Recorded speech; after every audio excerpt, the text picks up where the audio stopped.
This episode is brought to you by the Arvada Center. Relax under the stars at the Arvada Center's outdoor amphitheater with their summer concert series running now through September. This season features big names like Melissa Etheridge, Tower of Power, Preservation Hall Jazz Band, Spin Doctors, and so much more. Prime MTV. Cracker, Spin Doctors. You know what? Melissa Etheridge was in there too. She doesn't get enough credit. Actually, I'm going to go to that show too.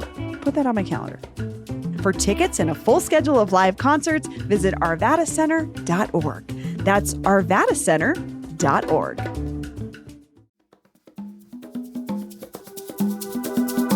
Today on CityCast Denver. Earlier this week, the Colorado GOP sent out an email denouncing Pride and calling the LGBTQ community, quote, godless groomers. Valdemar Archuleta, a gay Republican candidate for Congressional District 1, spoke out against the messaging, even rejecting the party's endorsement of his own campaign. He joins me to explain why he pushed back and why he still considers the Colorado GOP his party. Today is Thursday, June 6th. I'm Bree Davies, and here's what Denver's talking about.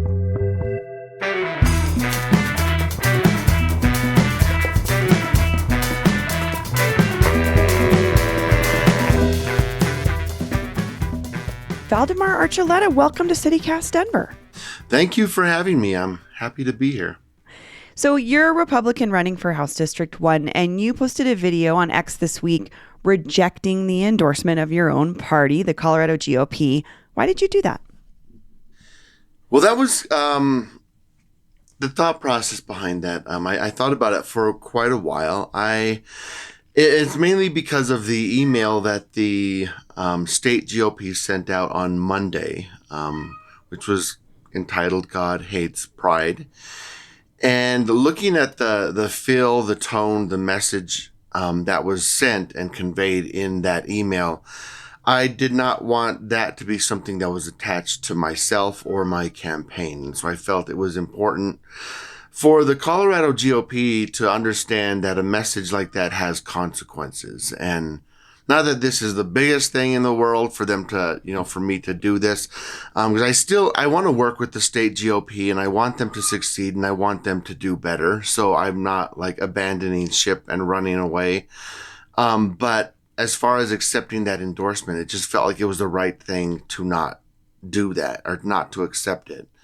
I find it interesting saying you want to continue to work with your own party, but I mean, I took it on face value. This was an email that said pretty explicitly that they did not support folks from the LGBTQ community. I mean, this is June, right? We're in June. This is Pride Month. It was why they were sending this email out. And from what I know from just what you share in the world, you are a queer person.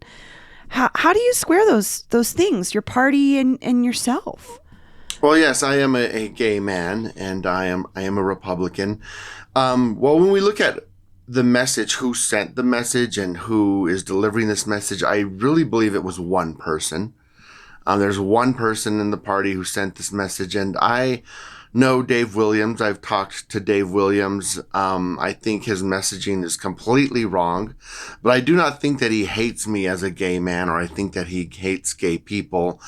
But this was his message. I'm not going to hold the entire party responsible for what he has done. But he's like the he's the chairman. He's the person that speaks for the party. And that's why I want to hold him responsible by rejecting the endorsement. And that's why I say I also want the party to do better. I don't think that you make change or make a difference by just allowing him to say that and then leaving and going somewhere else. I used to be on the Pride board down in Colorado Springs. I was on the board of directors for the Colorado Springs Pride organization for years. And there was a woman down there who was a pastor or the head of a church down there. And she said something once that to me really made a lot of sense, that sometimes you have to go where you're least wanted because that's where you're the most needed.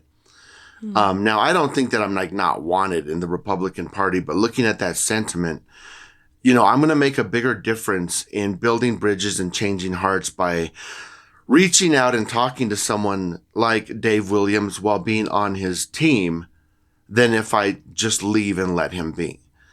And I do believe, it's not that I believe, the truth is that this is just not a good reflection of the entire party, nor the Republican voters in Colorado. Because if you look online and you go talk to people, you read the articles that are coming out about this, in mass, people are rejecting this from the Republican Party. I mean, there are articles that I've looked at yesterday that have many people who are candidates, elected officials, who are all saying the same thing. This is a bad message. Other than Dave himself, I haven't heard anyone in a high up position in the Colorado Republican Party or world that has said, "Oh, this was a good email. I'm glad Dave did this." So it's not reflexive of the party. It's not reflexive of our voters. And so one person does something stupid, it's not time to abandon ship and run away. I mean, I hear that, and I think I appreciate that you are trying to show that this is not representative of your party. But I mean, I'm thinking about CPR reported that the email blast included an image with the words "God hates flags," which is so clearly a nod to the anti-gay slur that the Westboro Baptist Church uses. And you and I know this, they have been terrorizing gay people for decades. This is a group that pickets the funerals of folks who have died of HIV and AIDS. And I just, to me, Dave Williams is aligning himself with the Westboro Baptist Church, but by proxy, he's aligning the Colorado GOP with that group too by sending this email out to voters representing the whole party. I wonder, how does that make you feel? I don't like that. And I said, again, that's why I've rejected the endorsement, because he needs to understand there are consequences to that messaging.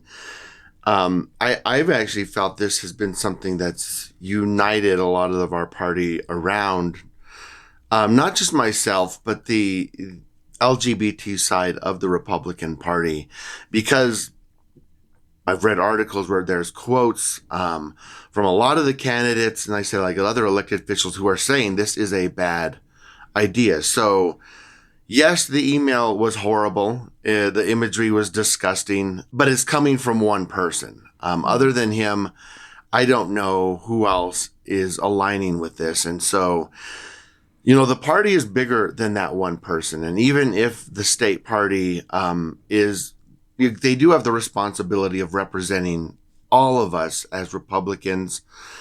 They're making mistakes, and it's going to have to be corrected.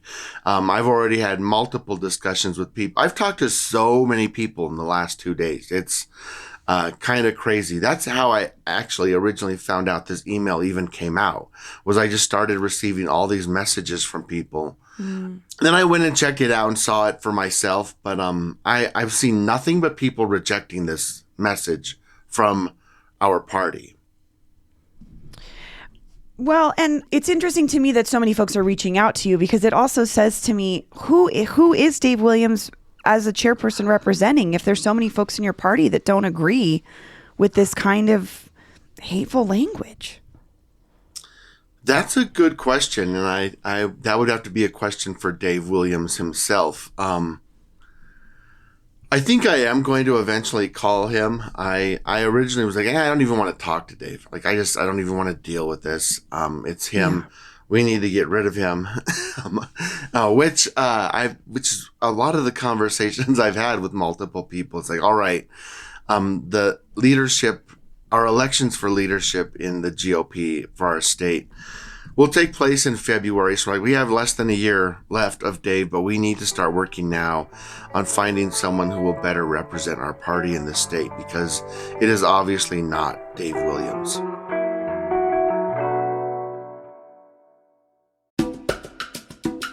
This episode is brought to you by the Museum of Outdoor Arts.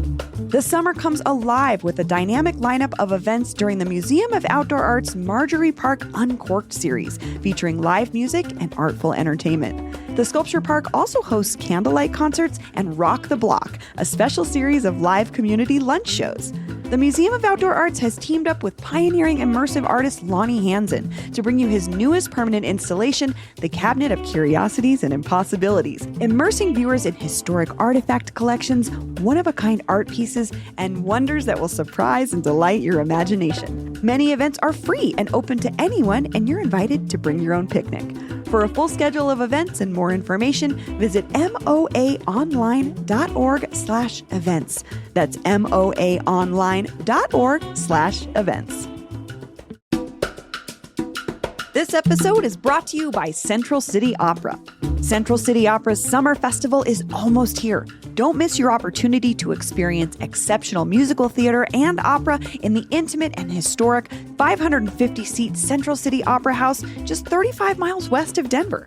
This year, their summer festival includes Pirates of Penzance, Girl of the Golden West, and Street Scene. The Central City Opera Festival runs from June 29th to August 4th, with tickets starting at just $31, and they are going fast. You can find tickets and a performance schedule at centralcityopera.org/citycast. Book tickets by June 30th and use the code CITYCAST at checkout for 20% off all performances after July 18th. Again, book using the code CITYCAST at centralcityopera.org/citycast. Well, and I also just want to say this wasn't like the first time that an email like this has gone out under the Colorado GOP's name. Yeah. It's like, last summer there was one that said pride is evil, and it contained all this rhetoric about LGBTQ people allegedly grooming children, which is this thing that has started to sort of grow legs in this conversation that feels, frankly, you and I are about the same age. I can't believe that this is happening again. But I wonder, in that kind of statement, that the Colorado GOP sending out an email like that is trying to push this idea that queer people, LGBTQ people, gay people are the people that are grooming and harming children. And statistically, we know that is not true. You're a person that presents yourself very openly in the world as a gay person. So how do you deal with that? Yeah, it's a bad, again, the message in the email is bad. And last year I did have like an hour-long conversation with Dave. We had a mutual friend who kind of was like, all right, you two need to talk to each other. I don't think that conversation we had ended up in a way where either one of us changed our minds. Yeah. And obviously with the email that just came out shows that it did not change his mind, because last year's email is actually the majority of this new email. There's like a new little intro paragraph and that stupid video that makes no sense. And then it's just a copy and paste of last year's email. So the bulk of the email is just a repeat. But I do believe there is a conversation to be had about pride. I know the groomer name is kind of inflammatory. That seems to be where politics is. People like to use words like, you're a fascist, you're a Nazi, you're a communist. Like, we go to the extremes. Rather than just saying, I disagree with you because you're doing something I think is wrong, we take it to that next level to make a point. But I do believe in, there are conversations we need to have about pride and the direction pride is going, because I said this several years ago, that the path we're going down with pride is going to lead to things like this, that things for the LGBT community are going to get worse, because when one side goes further to an extreme, the reaction that the other side takes is also going to be another extreme. And, the celebration of pride, I think, is important. I think it's good for us to celebrate the victories we've won as the LGBT community, the fact that we live in a country right now that I think is the greatest place for LGBT people to ever live, with the freedoms and everything we have here. And it's because of the sacrifices, the fights that have been done in the past. So it's something to celebrate. But pride also is, when you look at it, it's the celebration of a sexual revolution. I do not believe pride is for children. And I think bringing children into pride is damaging. It's not just to children to put them in a sexual environment, but for our community, because the response is going to be someone like Dave. And unfortunately, he's in the position he's in. And even with drag is an adult art form with a mature culture around it. And I think bringing children into that, onto that stage, again, is not somewhere where I believe children belong. So I kind of, I can see the issues being brought up in the email as being issues we need to talk about and issues that need to be addressed. The email went about it in a horrible way and was wrong, and I condemn the email. But those subjects are things that I think as a community we need to talk about. But I need to push back on you here because I have been going to Pride events for 20 years. The queer, I'm an ally. The queer community is actually where I very happily raised my child. And I'm not understanding. You mentioned that Pride events are getting worse, and there's this idea that they're dangerous for children. And also, I don't understand how drag is inappropriate for kids. Of course, there's some drag shows for sure that I've seen at bars that are not for children, but that's not the same as going to see Shirley Delta Blow read my child a book at story time. She's just a performer in a persona wearing clothes. And so this is your community too. And you, I did a radio interview a few years ago, and one thing I stated there was, I think drag could have been appropriate for children. If drag queen, and I'm not saying that every drag queen has done something inappropriate, because that is also not true. But like if you say, like, all right, we're gonna have, someone do drag where they're dressed like Snow White or Cinderella, or they're dressed like an old pioneer woman or something, and they're going to read a book to a child, or children are going to see Cinderella perform or whatever. It could have been age appropriate, but there's a lot of instances where it has not been age appropriate. And unfortunately, our community, and the drag community should have been the first people to speak out loud and say, all right, that drag queen went too far. What happened right there was wrong. We don't condone that. But that hasn't happened.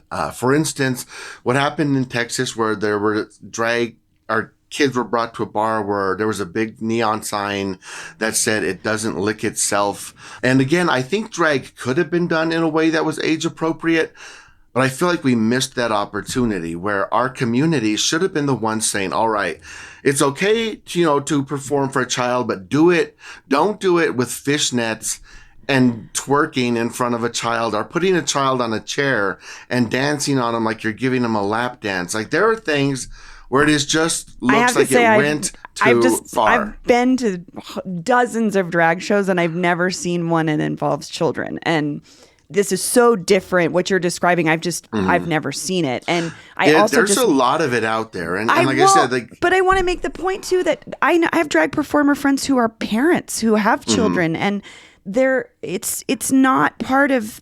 I don't know. I grew up a child in the 80s and 90s. I saw plenty of heterosexual behavior on television and in popular culture that was way more salacious than things that I have seen at a drag story time or something. But anyway, well, let's just move on, because you are in a race, right? You're running in CD1, which is a Denver district. It's a Democratic stronghold. Do you feel like you rejecting the Colorado GOP's endorsement might sway more left-leaning voters to look your direction when they're voting? It is possible. I mean, that's not the reason why I did it. I had some of the conversations actually were more lenient around could this possibly hurt me? I kind of got to the point where it's like, I don't care if it hurts me. This is something I have to do anyway.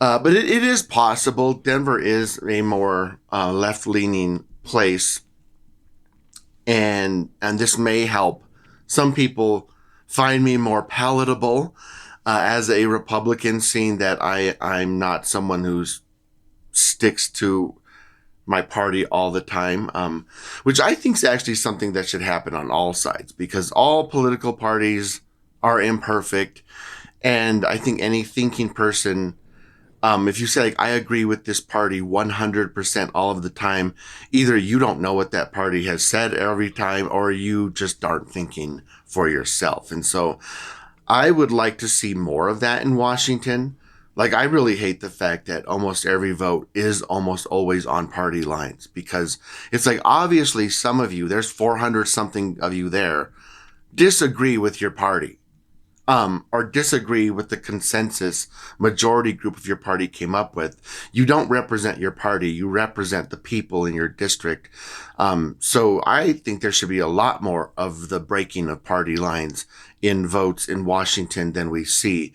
So Republican or Democrat, or even if you're a libertarian or whatever, you should be willing to say, all right, I want to do what's best for the people. I want to do what's best for the integrity that I believe in, and doing what's right, than just, all right, this is what my party wants, I'm going to do that. So maybe it will help. I don't know. But what's interesting too, though, is like, you're not just running against a Democrat. You're running against a decades-long incumbent Democrat, Diana DeGette, who's a longtime ally of the LGBTQ community, worked on so much legislation supporting gay folks. I mean, she was the co-founder of the Equity Caucus. This is a big battle. Why did you choose to run for this particular seat? Well, it's where I live. I believe you should live in the district you run in. When I see people running in districts they don't live in, or move to other districts just to run there, I'm not a fan of that. We could talk about those individuals another time. Unfortunately, there's a lot of that happening in Colorado right now. I think I'm getting a little Lauren Boebert shade there. Yeah, she's the one that we know about, but there's others. Someone said that this is carpetbagger season in Colorado, I guess. But Denver's my home. I was born and raised here. I love this city. I love our state. I want it to be the best it can be. And I understand the realities of my race, but I also feel like it's important for the people of Denver to be given options, to see conversations from both sides. And I think this would be true in a strong Republican area as well, where they only get Republican candidates. They only hear Republican ideas. There should be our Democrats running there who are presenting the opposing views as well. Because I've been running this campaign since January. We started on Martin Luther King Day. Marching in that parade was the kind of the opening of our campaign. And it was 0 degrees that day and miserable, but a wonderful experience. But since then, I've been going around the town, Denver, to different places, meeting with different groups, going to different little town halls and stuff. And typically, I'm the only Republican in the room. But I've found that when I talk to people and I only talk about issues and ideas and policies and solutions, people agree with me, I would guess, up over 95% of the time. Then they see the R next to my name and they may change their mind about me. But when you actually just talk issues and solutions, people agree with Republicans a lot more than they realize. Well, Valdemar Archuleta, thank you so much for taking some time and talking to me today. Yes, thank you. It was very good to have this chat. We reached out to Colorado GOP Chair Dave Williams for a response, and he sent us this, quote, "We make no apologies for opposing the woke Pride Month agenda as it ultimately harms children and undermines parental authority. But Archuleta is the presumptive nominee in an overwhelmingly Democratic-heavy district, so we will, of course, continue to highlight his candidacy." That's all for today here on CityCast Denver. If you enjoyed this show, why not take a minute to tell Shirley Delta Blow about us? Rate the show wherever you get your podcasts and subscribe to our morning newsletter and learn more about us at denver.citycast.fm. We'll be back tomorrow morning with more news from around the city. See you later.